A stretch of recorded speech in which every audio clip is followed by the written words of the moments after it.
So update 8's been out for a little time now. I've had time to play the game. I've had time to digest all the new changes that's been put inside the game. So inside today's video, I'm going to give my honest review on what I think of the new update.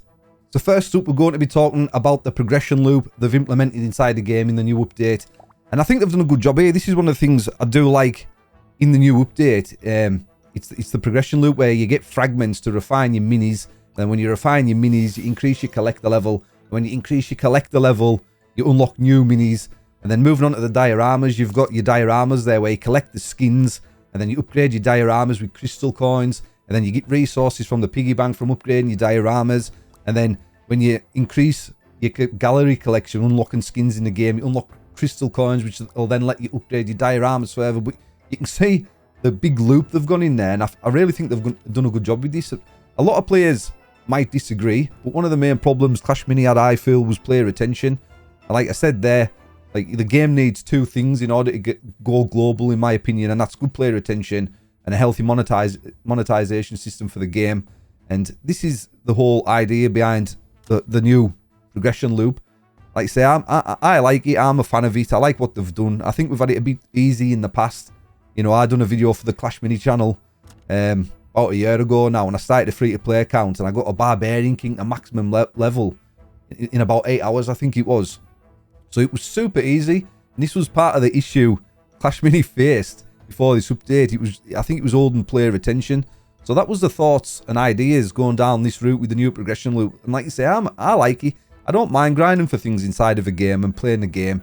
And like I said, I bet you guys, if you ask yourself the honest question, do you find yourself playing Clash Mini more now since the update? Because you want to grind, you want to increase your collect level, try and unlock the new minis coming to the game. I bet you the honest answer from most players is yes. Because it is from me as well. You know, instead of just playing ranked matches and trying to climb the leaderboard a bit, I'm actually doing things inside the game. I'm being mindful of my quests. I'm being mindful of my piggy bank. Make sure I'm collecting my resources, upgrading my dioramas. I'm keeping busy with all that side of things. And I think, on the whole, they've done a great job with it. And I think this is one of the things the game actually needed in order to help push it global. And it's one of the things inside the game I really enjoy, and I'm really enjoying grinding inside the Clash Mini at the minute. So moving on to the gameplay side of things since the update dropped. And there isn't anything major here for me. I do like the gameplay. The graphics look fantastic. The new boards, I think the team's done a great job there. But one of the things I'm not so keen on is having the hero upgrades inside of your normal like deck upgrade slots in your rerolls. I think they should be separate. I do like the fact you can upgrade your heroes now during the course of battle. You do pick your upgrade that you want your hero to have. I think that was smart. I really love that idea. Like I say, I think they should be separate. So your upgrades are there just as a separate deck roll. Click on your hero upgrades. You can select it in round 1 if you want. If you don't, if you want to wait for later rounds, feel free to do so. I think that gives players a bit more flexibility. And another reason I don't like it is the way it is because if I'm playing World Champion, for example, my opponent's playing World Champion, one of the World Champion's upgrade is on boss. When the World Champion gets a kill, that then stacks for the entirety of a match, and your World Champion gets additional damage. And there's been times I've been playing and sold everything out my shop, and I've not got a hero upgrade until round 2 or round 3, the start of round 3. And if my opponent gets that upgrade on his World Champion a round before me, and that World Champion manages to get some knockouts on the board, going into the next round, when I do get the upgrade, his World Champion's already got an advantage on mine because they got the upgrade before me. And I don't think that's fair. I think the heroes, there's a lot of powerful upgrades there for the heroes. So I think they should be in a separate role there. And they're available from rounds 1. Like say, if you do choose to upgrade, then that's up to you. But I think that would be a good addition to the game. And another thing is the transitions between the boards on the board I've got and my opponent's board. So when you finish a round, you go to the next round, it switches boards, it goes black. It's super slow. You know, it's like before the update, like the battles were super quick, I felt, on Clash Mini. And that's what I liked about the game. It was like quite intense. It was quite fast paced. You had to be sort of quick thinking. But like it's weird. I feel like the gameplay has been slowed down quite a bit. And I can't put my finger on why. And another thing is when you're trying to go too quick, when you put a mini on the battle board and drag it to sell it off, if you go too quick, it doesn't sell. It like drops itself back on the battle board because you're trying to go too quick. And I just feel there's some like discrepancies there since the update dropped with how fast you can do things now on a battle board. I think that's slowed the whole gameplay down for some weird reason. And another thing is the timer. we had a timer on the middle of the board prior to this update. So when you're doing things, you can see how long you've got left before the round starts. And that's gone now, so you've got to keep checking in the top corner to make sure your time's going to run out. Because I don't play with the game volume on a lot of the time, because I'm sat in the living room and my wife's watching telly, or I'm at work and things like that. And it's not always you get a chance to play with the volume on, so you can't hear the buzzer and stuff. So I'd like to see the timer put back in the middle of the screen as well. And also the battle announcers, like, I'm not sure if many people even look at them to see what's going on. It's like, it is a bit of a cool addition. You know, it is cool. I'm not going to deny that fact, but are they worthy? You know, I feel like they're getting the way of the emote tab. You've got that little graph icon there where you can click and see the stats of things as the match progresses. I think that's a cool addition. I don't really think we need the battle announcers. For me, I'm 35. You know, there's a lot for my old brain to start taking in, and we've got these flashing up on the side, and I'm trying to sell minis. I'm trying to keep an eye on the time as well. There's a lot going on for me, and I don't really think we need the battle announcer things popping up as much. I don't think they do a great deal, apart from clutter the screen when the match is being played. Like I say, and they also cover the emote button sometimes. And that's another thing, when the games end, they end really quickly, and you don't have time to sort of press the emote button and give your opponent a good game just to be a nice sportsman. And that's if you can press it, because the battle announcer cards sometimes come over the side of it and cover that button up, you know. So I think the matches end a bit too quick as well. I like the way it was before the update went live. You had a bit of time to drop an emote to your opponent, say good game and stuff. It was just good sportsmanship. I don't want people thinking I'm being rude. So if anyone watches this and he is with a good game and I don't say it back, it's because I haven't had time to do it, my friends. That's the only reason I'm behind it. And another thing I do really love inside of the gameplay is the hero move function. You get a chance to move your hero. I think that was a great idea as well. I'm a big fan of that because it adds a whole depth of strategy to the game as well. You know, it's not just plonk your hero down and hope for the best. You know, if he gets countered by your opponent, it's not stuck there now, and you've always got to be thinking. And it's added another layer of strategy there. And like I said before, earlier in this gameplay section, that the graphics are fantastic. I know there's been a bit of a dividing opinion with the new graphics of the minis and stuff, but I'm personally a fan. I like them. I think it was one of them things where we were used to looking at them the way they were before the update went live, and people just need a bit of a time period to adjust to the way they look. But I like them. I think they look more like little toys, and they move more like little toys on the battle board. I can see the OiOi Clash Mini went down there with that. Now I'm personally a fan, so I think the art team's done a great job there with the new reworks of the minis and the boards. I did touch on the boards. I think they look really cool as well. They've done a great job. So, like, graphically, I think the game looks fantastic. Like I say, these are just minor things I'm more or less naming here with the transitions between the boards and stuff. Easy fixes, just little tweaks here and there. But the gameplay on the whole, I feel, is great. And the graphics, I feel, is great. But yeah, that's just my little gripes with the gameplay.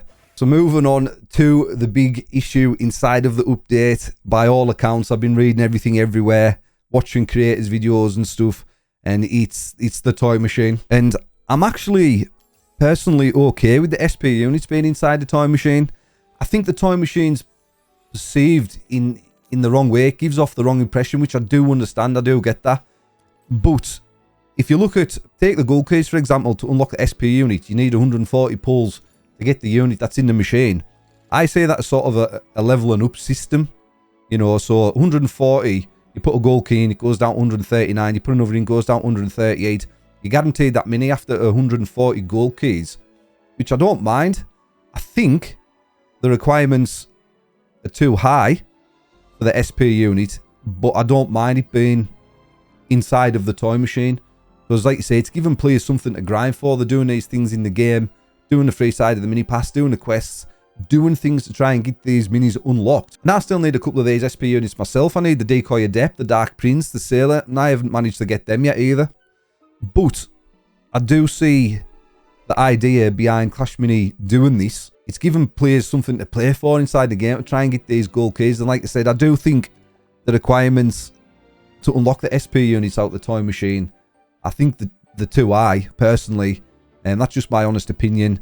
If I was to go in the shop and buy the required amount of gold keys to unlock the SP units, I think it would cost £100, which I think's really expensive as well. And this is where my whole issue comes down to with the update. And like I said before in the video, you need two things for the game to go global, and that's holding player attention and a healthy monetization system for the game. And this is where I think the game falls down with the monetization side of things, because things are so expensive now inside of Clash Mini, like really expensive, and they're really hard to obtain. So I'm down for players grinding for things, but I think the grind's just too long, and I fear that players will just give up and just not return to the game. That's a big fear of mine, where people think, I think, what is it with the epic keys? If you're a free-to-play player, it's over 5 years if you pull the battle machine on your last key. I think it's over 5 years as free-to-play player if you're unfortunate enough to pull it on the last go, which is just too long. I feel it's just too long for a player. And to add fuel to the fire, like if you're a really unlucky player, and just say you're grinding for years to unlock this battle machine, you're going to be playing on battle boards where players have unlocked it. You know, and that's just going to add even more ill feel into a player. And I'm really concerned that it's going to deter players away from the game, and they just give up.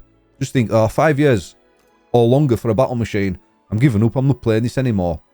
Or, oh my god, I'm getting 2 epic keys off the mini pass. It's just too long, and I just feel it's far too expensive. And I know the game needs to make money, and I'm not one from shying away from spending money on the game. I mean, I'm assuming if Frame put my player ID into the system, he could see how much money I've spent on the game, and it's a fair chunk of money, and I don't mind spending money on the game. But I did spend $400 on the game trying to get the SK skin and the battle machine, and I got nothing. I got absolutely nothing, and it made me feel sad. You know, it made me feel really sad that I didn't get anything. I spent $400 on the game I loved, and I didn't have anything to show for it. You know, if I was to buy the amount of epic keys from the store or buy the skin, I think it was going to add up to £360. £360. And don't get me wrong, it's an awesome skin. The skin's absolutely awesome. The people who've designed it and made the skin, it looks fantastic. But 360 quid for the skin. You know, I seen OJ put a post out on YouTube, and it was like, what should we buy for Christmas? Should we buy the SK skin in Clash Mini or a PS5? Like, that's just to put it into perspective. I could buy a PS5 or the SK skin, and there's only one correct answer there. Which one I'm going to buy out of 2? And that's obviously the SK skin, because we're an Xbox family, and we don't have PlayStations in this house because we're an Xbox family. But yeah, all joking aside, it's really expensive, guys. It's like I say, £360 for the skin. And the thing is, to add fuel to the fire and insult to injury, like, that I wasn't so happy about, is I spent $400. I'm down to 80 pulls left for the SK skin, and it resets in 7 days. So I'll lose all that progress. So this new system's designed that if you put a chunk of money into opening the toy machine for the Skeleton King skin, like, you get sort of stuck in this trap. Because I'm thinking, whoa, I've spent like £150 trying to get that skin there. I've got 80 tries left. It's resetting in 9 days. Should I bite the bullet and spend more money trying to get the skin, or should I just call it quits and lose the £150 that I've put into it? You know, that system's designed to make you spend more money to try and get the skin, to like keep your progress going, and that's what I'm not a fan of. It just doesn't sit well with me, to be honest, my friends. I just don't like it. To me, it's crazy that I can spend, say, £200 on epic keys, put them all in the toy machine, and get nothing for them. And someone could get an epic key as a free to play and get the skin on the first go. The problem with the monetization system for me is that when someone's spending money on a game, they want to know exactly what they're getting for the money, which is understandable and it's fair. But when you're spending money on Clash Mini now, you're having to sink it in the toy machine on a chance that you're going to get what you're wanting, like the battle machine or the SK skin. And that's another thing, like, you're not going to see many people burning these keys for the Skeleton King skin, because the battle machine's there for epic keys. And I know I done a video, I mistakenly opened them. I totally forgot about the battle machine using epic keys, and I'd already sunk a lot into the Skeleton King skin. But people are just going to use them to go for the battle machine. It's a logical choice, because there's no reset timer on that. There's no reset timer on the battle machine, so every epic key people are going to get, they're just going to put it right into the battle machine, which leaves people not like using the keys to get the Skeleton King skin, and no one's going to use it. You know, it's a shame, because someone's designed that skin, and it's not going to be on the battle boards, and no one's going to get a chance to own it, really, I don't think. And that's a shame as well from my point of view. Like I say, this is the concern for me, is the monetization standpoint of things. And I think the units inside the toy machine shouldn't have a drop rate if they're going to keep them in there. I don't think they should require so many gold keys, and I don't think they should have a drop rate. I think everyone should unlock them at the same time if you're a free-to-play player. And take, for example, if you've got 2 free-to-play players, someone's absolutely grinding the game out 3 hours a day, getting the keys, putting loads of time into the game, trying to get these SP units, and you've got someone who barely plays the game, and after a month they somehow get a gold key, and they open the toy machine and they get the SP unit. But this person, this other free-to-play person that's putting like hours a day into the game grinding and just being unlucky and haven't managed to get it, when this other free-to-play player has managed to get it on the first pull, I don't think it's fair. I think players should unlock it at the same time. I don't think there should be a drop rate on it. If they are going to keep this inside the game, it should be unlocked at the exact same time for all free-to-play players. You need to open the toy machine X amount of times to get this unit. I don't think one player should be able to get it on the first go and another on the 140th go. That's something that's bothering us slightly as well. Like I say, I don't mind the toy machine. It does have a bit of a fun aspect of it, but my main concern with it all is that some players can get the things on the first pull. Some players have to wait till the 140th pull, and I think it requires too many keys to get the things out of the toy machine, and the epic keys for the skin and the battle machine, I just think it's way too expensive, even for the likes of me who spent a bit of money on the game. But yeah, that's my thoughts with the toy machine. I do get why they've put the units in there. They want players to play the game, grind it out, which I get, which I agree with. I don't mind doing that, but I just think the process is too long to do so. But it was a big update. This is why the team relies on feedback. Like, it's better to release the update with everything being too harder to get, and then they can rein it in a bit, than doing it the other way around. They don't want to release the update and have everything super easy to get, because then they'll be back to square one before this big update went live. And then just imagine if they move the goalpost. They released the update, everything was too easy to get, and then they moved the goalpost further away, made it too hard. The community would be up in arms even more. So it's better to release the update, I guess, with things being super hard, and then as the data comes in, they can adjust the game according to the data and sort of rein it in and make it slightly easier. But that's my thoughts. That's my honest opinions with the toy machine. I just think it's too expensive. People who are spending money on the game, they don't know exactly what they're going to get for the money. I don't mind the SP units being in there for gold keys. I don't think the requirement should be so high for the things inside the toy machine, for the epic keys and the gold keys. And I think all the SP units should be unlocked at the same time for all players. I don't think one player should be able to get it on the first pull and another player should be able to get it on the very last pull. I don't think that's fair. I think players who are playing the game, putting in a fair grind, should all have to put in the same grind for the units inside the toy machine. Yes, that's enough of me rambling on about my thoughts on the update. If you've got any suggestions, leave them in the comment section, but please be respectful. Don't be throwing shade or hate at the team. If you've got any suggestions, leave constructive criticism, and hopefully Fan and Frame and the team will be reading these comments, and who knows, they might see something they like.